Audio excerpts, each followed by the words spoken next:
Assalamualaikum warahmatullahi wabarakatuh. Perkenalkan, nama saya Treja Lugina Pamungkas. Saya dari kelas TI 22F. Saya akan menjelaskan sedikit materi di sesi 7, yaitu teori dan distribusi probabilitas. Teori probabilitas. Teori probabilitas adalah cabang matematika yang mempelajari kemungkinan dan kejadian acak. Ini menyediakan kerangka kerja untuk mengukur, menggambarkan, dan memodelkan fenomena yang tidak dapat diprediksi secara pasti, tetapi dapat dijelaskan dalam hal probabilitas.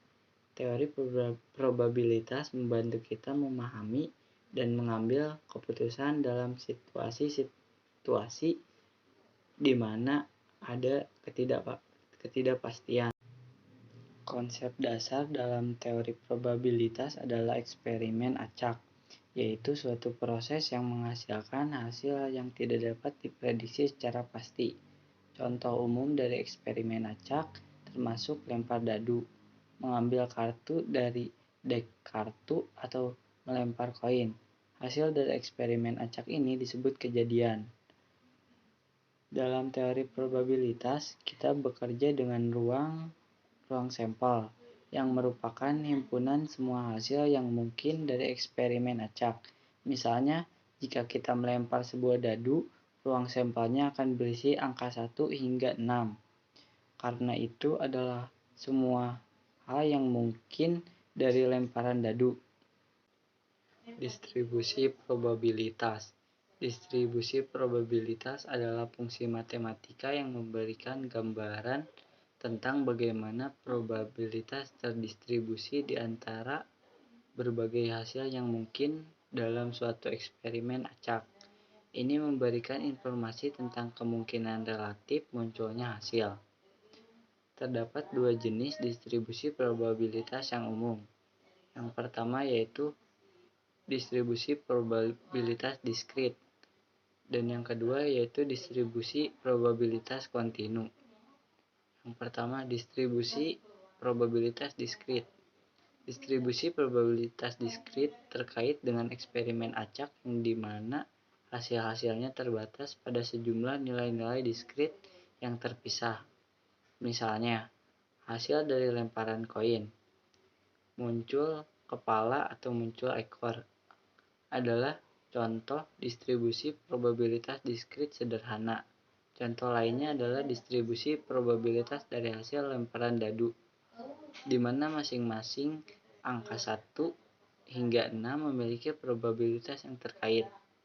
Dalam distribusi probabilitas diskrit, probabilitas untuk setiap hasil individu dapat dihitung secara eksak melalui perhitungan matematika.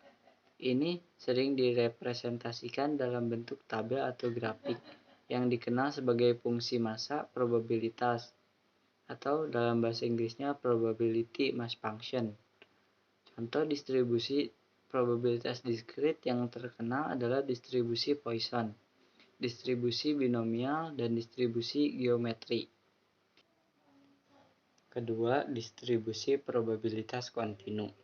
Distribusi probabilitas kontinu terkait dengan eksperimen acak di mana hasil-hasilnya berada pada rentang kontinu atau interval tak hingga.